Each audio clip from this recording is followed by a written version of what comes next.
Yang terhormat Rektor dan jajaran, kami sangat bangga berkesempatan mengenyam pendidikan di Undip, salah satu world class university yang digaung-gaungkan akan bersinar dengan research quality-nya. Sayangnya, kebanggaan kami ternodai dengan satu langkah kecil yang Bapak Ibu berikan. Amanah bisa digunakan untuk dua hal, memuliakan atau menghinakan. Bukan tanpa sebab, mahasiswa Anda memenuhi lini masa dengan gerakan tagar yang tanpa sadar menembus trending topik di hari jadi Kota Semarang. Semata berangkat dari sensitivitas dan kepekaan kami terhadap kondisi.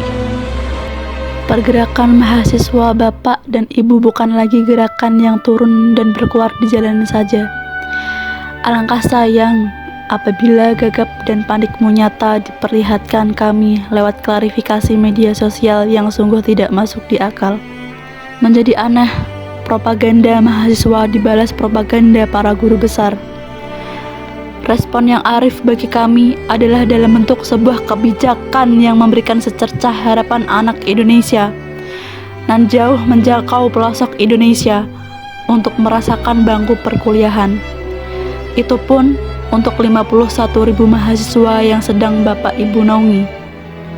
Bapak dan Ibu Rektorat sangat mencintai kami, anak didik yang kalian banggakan dan kalian komersialisasi sendiri dalam bentuk postingan unjuk kebaikan. Terima kasih sudah begitu baik diingatkan. Mungkin kami harus pasang ingatan kuat-kuat agar tidak melupakan, atau sejatinya memang wacana yang dadakan diadakan. Kebijakan yang dilakukan saat krisis menentukan skala prioritas. Kepentingan kekuasaan menjadi hal yang mutlak bisa dibaca oleh kami, mahasiswa, sebagai konstituen Anda. Komunikasi menjadi elemen penting bagaimana kami sebagai mahasiswa dapat menaruh kepercayaan, atau justru meruntuhkan kepercayaan yang selama ini kami bangun untuk Bapak dan Ibu. Kemudian, dalam forum yang menghadirkan dekanat dan mahasiswa, isinya hanyalah sosialisasi pemaparan rencana kenaikan UKT 2020, bukan kesepakatan. Pun, forum tersebut hanya dilaksanakan satu kali. Mahasiswa yang kala itu diwakilkan oleh BEM Fakultas hanya diminta pendapat, tidak diminta keputusan.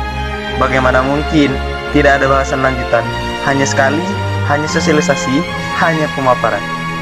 Tiba-tiba tanggal 26 Februari 2020 muncul SK mengenai besaran SPI dan UKT untuk mahasiswa baru tahun 2020. Tolong hentikan counter argumen di media mainstream yang seolah-olah ada kesepakatan antara mahasiswa dengan dekanat, karena kami tidak sehina itu.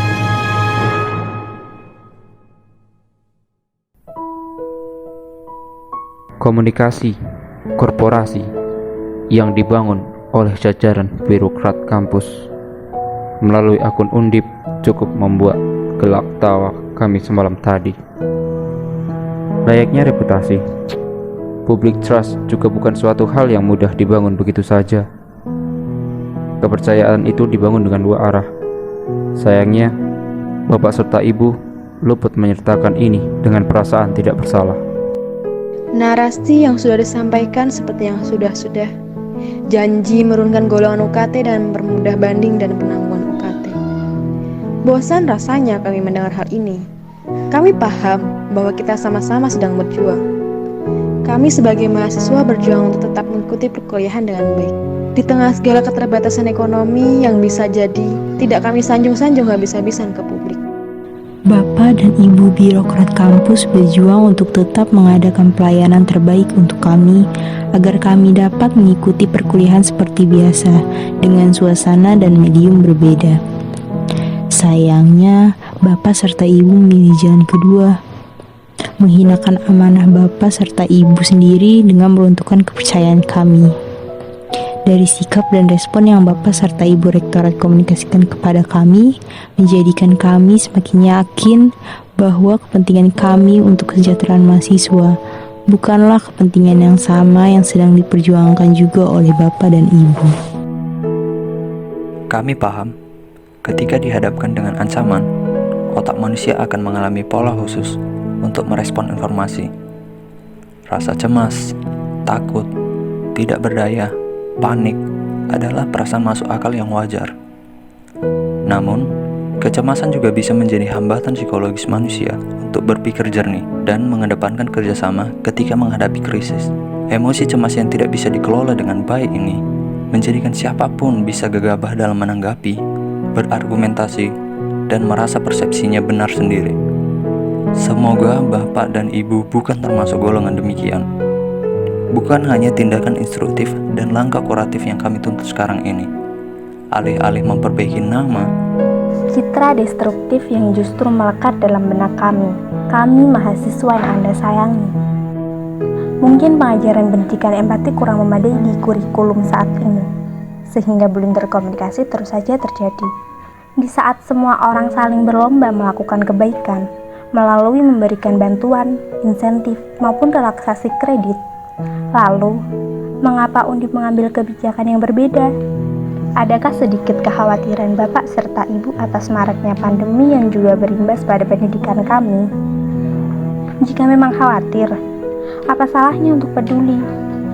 Dengan sedikit empati dan rasa hormat akan bentuk komunikasi kami yang mencoba mencintai kampus ini, kami percaya Bapak serta Ibu dapat bertahan menangani krisis ini demi kita, publiknya sendiri. Ingin rasanya kami tersenyum manis di depan Bapak serta Ibu.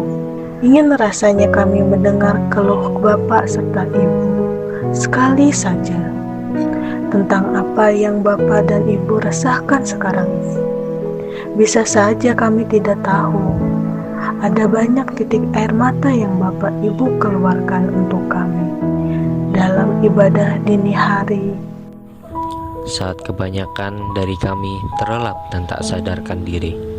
Kami sebagai bagian dari publik kampus, publik negeri, ingin sekali diajak diikutsertakan untuk memahami, mencari jalan keluar, dan menjalankan solusi bersama-sama dengan Bapak Ibu yang tentu saja lebih lama bergelut dengan sepak terjang permasalahan pendidikan negeri. Terima kasih atas pelajaran berharga yang Bapak dan Ibu sampaikan kepada kami, agar kami dapat lebih pandai untuk menempatkan diri. Tentunya tidak dengan cara yang Bapak Ibu tunjukkan kepada kami.